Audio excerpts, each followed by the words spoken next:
Life is in the transitions. Welcome to What's Katie Reading episode in Katie's corporate classroom. I'm so glad you're here learning with me all about life. Life feels pretty corporate living in capitalism, and so Katie's corporate classroom is here to help you learn how to live life better by taking it less seriously and playing your way to prosperity. Today's episode of What's Katie Reading is about from Bruce Feller, Life is in the Transitions, Mastering Change at Any Age. This would be what people would consider science since it's a New York Best Times seller. Um, and I'm sure endorsed by Adam Grant. So we'll count that as science. Um, all of science is still pseudoscience until you've experimented with it and decided for yourself. So when I read a book on here, it's usually because it's one I could have written, one I agree with because I've lived it.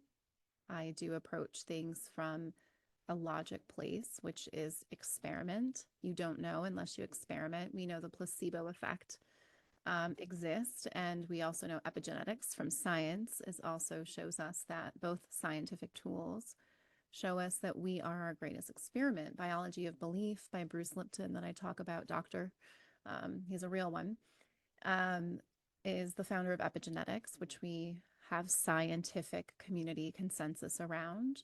So, pseudoscience, science, consensus, no consensus.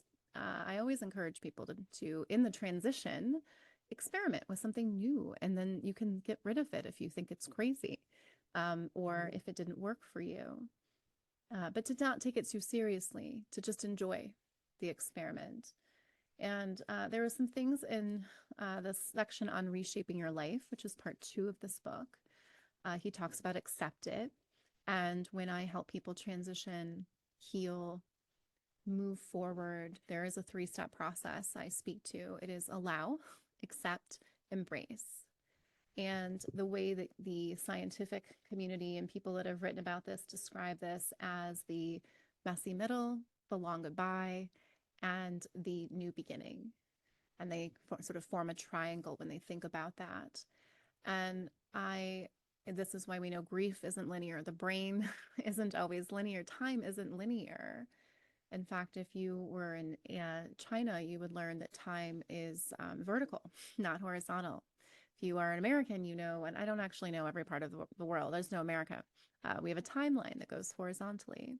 But if you change that to vertically, you recognize you're looking down when you're not looking back, which does change perspective. And you're looking up when you're looking towards the future. And if you are in a spiritual community, you know that time or quantum science, pseudoscience, whatever science you want to call it, there are scientific communities that talk about how time is not linear at all. And Einstein reminds us time is relative. And so in transitions, what surprised me the most was the amount of self-reported time the transitions were taking people.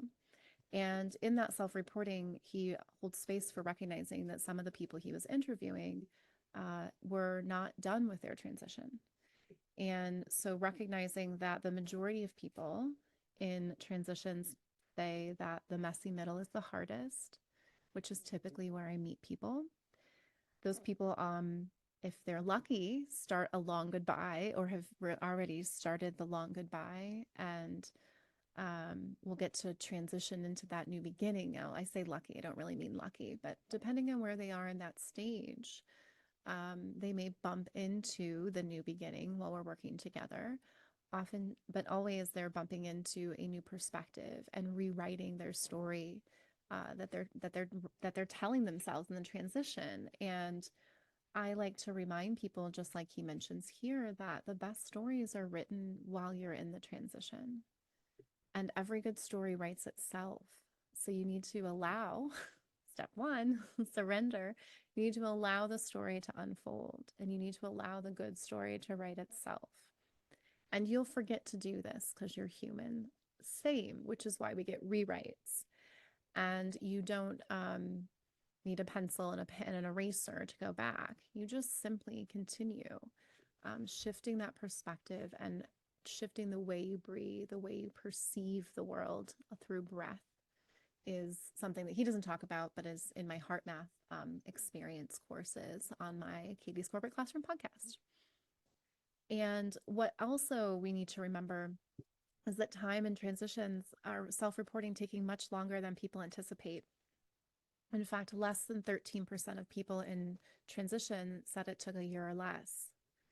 The majority of them talked about, this is the part that's very shocking, the majority of them talk about it taking 4 to 5 years.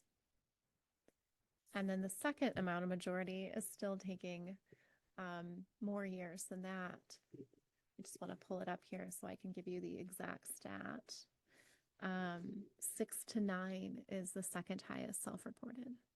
So 4 to 5 if you are in the just under 30%. And if you're in the 25%, 6 to 9. And it's important to recognize that transitions often start before you realize you're in a transition.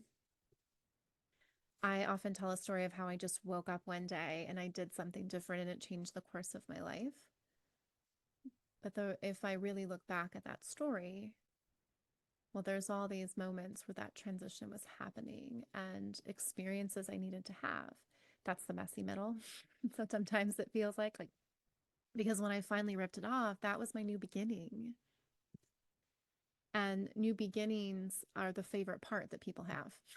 At least if you hate new beginnings, you're in the 13% that's very fixed and enjoys their own chaos of messy middles, perhaps, and fears more so. And whatever it is you're fearing the most is what is generally standing in the way. And after the 6 to 9, we have people said 2 to 3 years. We still have almost 15% of people saying 10 plus years. And that gives you an idea of what types of transitions that people are talking about, whether these are cancer survivors. I have a lot of women on my podcast that tell their story of life transitions and how it has catapulted them into something new. And you become more resilient in the transitions. You get to write these really great stories. My best stories that are funny, entertaining, and transformational to hear are those moments I wrote in the transitions. And I too forget how long that they can take. I like to think of myself as a 3-year cycle person just because it was a pattern on a resume that I technically have broken in some case. And it's a good reminder to recognize that we're for around 30 years, this is our cycle. And if you think of, graduating college, there's jobs and then there's new jobs and there's partners, there's getting perhaps married, there's children, there's all these different milestone new beginnings that we walk through. And then you're back into messy middles until you've learned to embrace and taking life less seriously, learning how to heal, connect with your higher self. These spiritual practices that are sort of making their way into corporate for a reason, the mindfulness meditation, those scientific sounding words, when we allow ourselves to play with that and really connect to the heart's wisdom, we're able to embrace the transitions. And so now in transitions, when I am having what people might feel as a backslide, but really it's just a messy middle moment, or it's not the long, or you call it a long goodbye. It's probably more of a long goodbye, actually. It's not really messy middle anymore.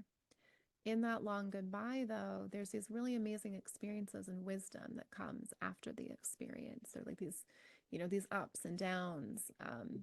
When people talk about Mercury retrograde and the things happening there, this is the reminder that we sometimes spin into an experience so we can have more learning. So if you are in transition, Life is in the Transitions book, I 10 out of 10 recommend.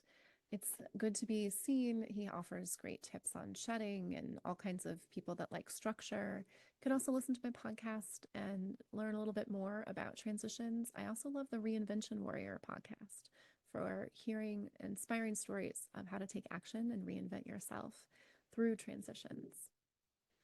So thanks for joining me today. I hope you learned something, and drop me a comment. Let me know what you're reading that you think I should read too.